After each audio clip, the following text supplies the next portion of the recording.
Abanyarwanda bo muri diaspora by'umwihariko mu gihugu cya Canada, bari mu gahinda n'akababaro kenshi kuko umunyarwanda bahoze barangisha, kuri ubu ngubu basanze yarapfuye, hakaba hamaze kuboneka umurambo we, akaba yitwa Alain Kamuzinzi. Hari hashize igihe ngira ngo kuva ku itariki ya kabiri, tariki ya gatatu, umuryango we watangaje ko yaburiwe irengero ndetse polisi ya Canada mu mujyi witwa Gatineau batangaza ko barimo bamushakisha kandi ko ibimenyetso bafite bibereka ko uyu muntu ashobora kuba ubuzima bwe bushobora kuba buri mu kaga, niko batangaje. Bagira ngo twakoze inkuru turayitangaza, twavuganye na polisi yaho batwemerera aya makuru, batubwira ko bari gushakisha ahantu hose. Ubu rero amakuru mashya yatugezeho ni uko mu muryango we bamenyeshejwe ko habonetse umurambo w'uyu Alain Kamuzinzi w'imyaka 40. Akaba ari inkuru igoye kwakira, kubura uwawe, kubura umuntu w'imyaka 40 wari ufite umuryango, wari ufite icyizere cy'ejo hazaza, bagasanga yapfuye. Kugeza kuri ubu icyo umuntu wese yakwibaza ni yishwe n'iki, byagenze bite? Ariko aya makuru polisi yatubwiye ko bataragira icyo bamenya, nta muntu n'umwe uramenya icyo yazize. Twagerageje kuvugana na polisi, ndaza gushyiraho ikiganiro ku musozo w'iyi video, ikiganiro twagiranye nabo, ariko mu itangazo bashyize hanze, iri tangazo ryavuye mu buyobozi bwa komite y'aho yari atuye, bavuze ngo bamaze kubona amakuru ababaje bakuye muri polisi. Polisi ivuga ko yabonye umubiri wa Alain Kamuzinzi. Polisi niyo yabitangaje. Aba rero umuryango we bakaba bavuze ko polisi yababwiye ko yabonye umurambo, bakavuga bati, byanditse mu gifaransa ndimo ndagerageza gusemura, bavuze bati bonjour à tous, nous avons récemment reçu la nouvelle bouleversante que la police a retrouvé Alain décédé. Polisi yamubonye rero yapfuye, bavuga ko bari mu bihe bigoye cyane, barimo bagerageza kugeza uyu mubiri we mu rugo. Bavuze bati rero muri ibi bihe bikomeye cyane, barimo barasaba umuntu wese ubishoboye ko yaba hafi y'uyu muryango. Buriya kuba hafi y'umuntu wabuze uwe, harimo abahita batekereza wenda gutanga amafaranga, gusapotinga, nabyo ni byiza, ni nabyo bikenewe cyane, ariko buriya niyo uzi uyu muryango ukabohereza akamesaje kababwira kati mwihangane, buriya nabyo uba ubafashe mu mugongo. Gukomeza umuryango, kubasura, ukababa hafi, nabyo ni uburyo bwo kubafata mu mugongo. Waba ubishoboye rero ukifatanya nabo mu mihango yo gushyingura, cyangwa se ukaba wanohereza inkunga yawe yo kugira ngo, kuko ibi ni ibihe biba bigoye cyane, ni ibihe bisaba ubushobozi bukomeye, bikaba rero byabafasha ko nabo babasha gushyingura uwabo mu cyubahiro. Aha rero muri iri tangazo bavuze ko ngo alors que nous commençons à faire notre deuil de notre cher ami, nous vous invitons à continuer de garder Tantine, leurs enfants et toute leur famille dans vos pensées, vos prières et dans votre cœur. Ikindi nibagiwe buriya no gufata abantu mu mugongo, kubasengera, kubashyira mu isengesho ryawe, birushaho gufasha umuryango. Bakavuga bati rero nous vous demandons également de leur accorder le temps et l'espace nécessaire pour traverser cette épreuve.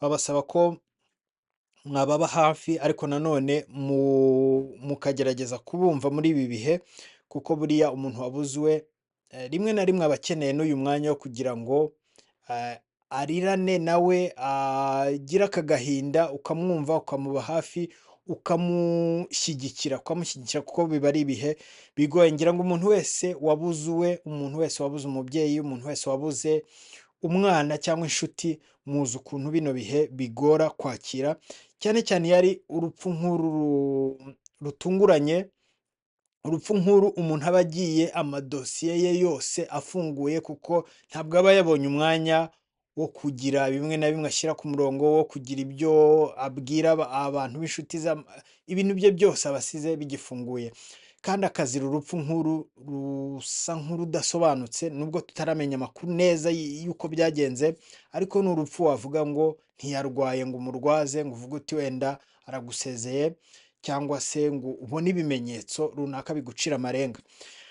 Aha rero akaba ari ikintu gikomeye cyane muri kino gihugu, sinzi ko navuga ngo wenda ni ukwangisha abantu iki gihugu, ariko igihugu cya Canada hashize iminsi habamo impfu zitunguranye, by'umwihariko kuri kominote y'Abanyarwanda. Ngira ngo mu nkuru y'ubushize ubwo twaganiraga na nyakubahwa ambasaderi, yatubwiye ko High Commissioner yatubwiye ko hari n'undi munyarwanda nawe wari umaze iminsi yitabye Imana. Ngira ngo muranibuka na za nkuru twavuze, polisi yarashe umunyarwanda muri Canada. Muri Canada rwose bari mu bihe bigoye. Ubwo rero aya niyo makuru twabashe kubona ku rubuga rwa polisi. Aya makuru ntibarayatangaza ku rubuga rwa polisi ya Gatineau.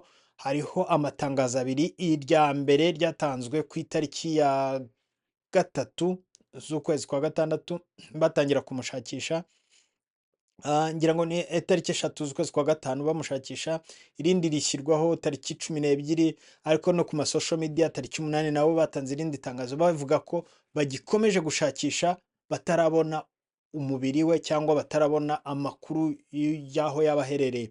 Hari n'urubuga rwatanze amakuru mu ba mbere, urubuga rushyirwaho amakuru y'abantu babuze muri Canada. Kuri uru rubuga naho ntibaragira icyo batangaza, ariko abanyarwanda baba muri diaspora ya Canada bamaze kumenya aya makuru, kuko polisi yabwiye umuryango ko bamaze kubona umurambo we. Ese byagenze gute ngo nyuma yo kuva mu rugo Alain Kamuzinzi asangwe yapfuye? Iyi ni inkuru tuzakomeza gukurikirana. Hari abantu benshi tuzakuraho amakuru, hari abatwemereye kuzatubwira uko iperereza rizagenda, ndetse na polisi nayo ubwayo yatubwiye ko twayisaba ikikora iperereza nituyandikira nayo izagira ibyo idutangariza. Ubwo reka tubitegereze mu nkuru zizaza.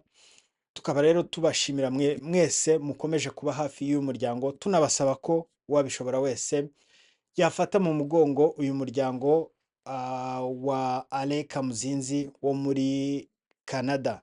Ndabashimiye cyane, reka turaza guhurira mu zindi nkuru. Nabasaba ko uyu muryango mwawutabara, abawuzi mutabare, abatawuzi mwese kominote y'Abanyarwanda aho ariho hose, by'umwihariko muri Canada, muri Amerika, muri diaspora, murushaho kwerekana urukundo muri ibi bihe bigoye. Reka mbashimire cyane, turahurira mu zindi nkuru. Ciao, bye. Bonjour, mon nom est Ariel, comment je peux vous aider? Bonjour, je m'appelle Richard. Je vous appelle à propos de quelqu'un qui s'appelle Alain Kamuzinzi. Il a été porté disparu, mais des informations disent son corps a été trouvé. Je voudrais confirmer avec vous. Je suis membre de la communauté rwandaise à l'Amérique. Vous voulez confirmer si son corps a bien été retrouvé? Oui. Moi, je rappelle l'information, là, il faut valider avec les services de police si je peux vous transférer. Oui, merci, je vous en prie. Mais est-ce que c'est pour poser la question ou pour nous aviser?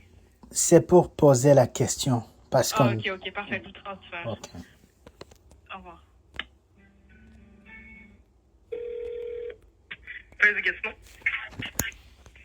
Alors, oui, bonsoir, je m'appelle Richard. Je demandais des informations à propos de quelqu'un qui s'appelle Alain Kamuzinzi. Il a été porté disparu, mais des informations disent qu'il a été mort et que son corps a été trouvé. Vous êtes qui par rapport à lui? Moi, je suis membre de la communauté rwandaise et je suis journaliste. Alors, je voudrais confirmer avec vous.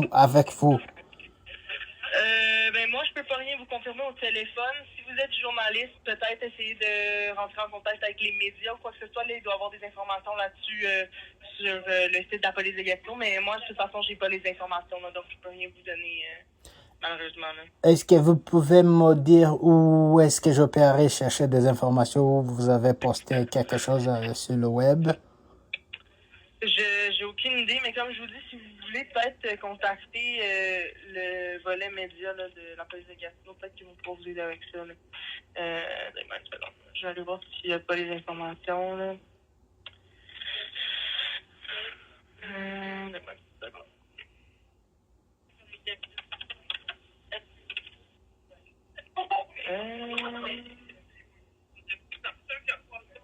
Ok, ben ouais, l'instant, je suis pas fait au site sur mais si vous tapez police de Gatineau sur Google, là, allez sur le site web puis vérifiez là, il doit y avoir une façon de rejoindre là, les médias, voir s'ils peuvent pas vous donner de l'information.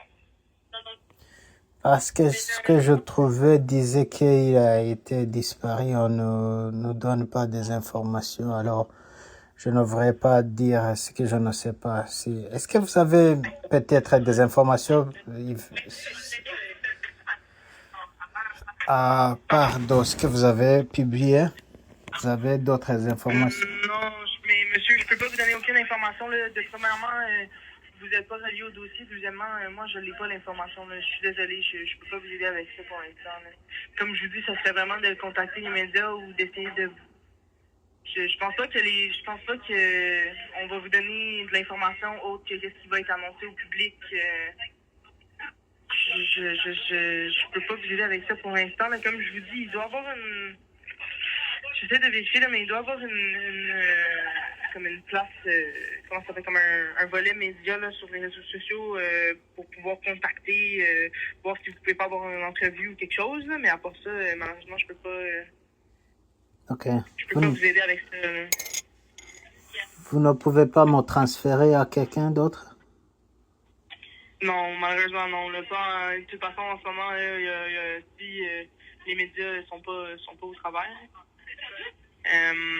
Comme je vous dis, là, ça serait d'essayer de les contacter soit par courriel. Il faudrait trouver le courriel là, sur le site de la ville ou sinon, j'imagine que les informations qui ont été comme du dossier vont sortir au public à un moment donné, mais je sais pas non plus c'est quoi. Je peux pas vous dire. Ok, je vous remercie pour ce temps. Il n'y a pas de problème. Merci à vous. Bye bye. Merci, bye. Au revoir.